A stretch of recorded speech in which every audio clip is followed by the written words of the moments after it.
Have you ever looked at sports betting odds and thought, what do these numbers even mean? Don't worry. By the end of this video, you'll understand odds like a pro, whether you're betting casually or just want to make sense of the numbers. Sports betting odds aren't just random numbers. They tell you two important things. 1.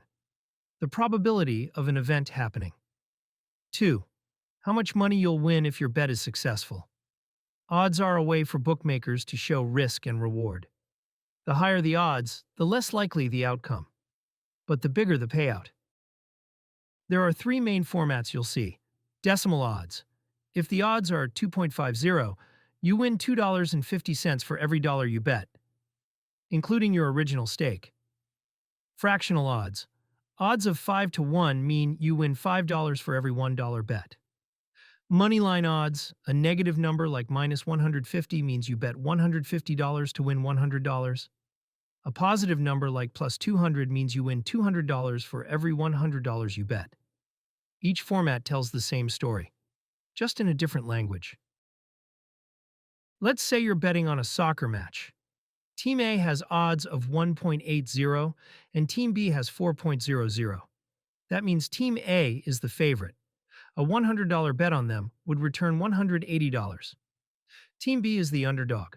A $100 bet would return $400. Odds help you assess risk. But remember, higher payout usually means lower probability. Want to go deeper? You can actually calculate how likely the bookmaker thinks an outcome is. For decimal odds, use this formula. Implied probability equals 1 divided by odds.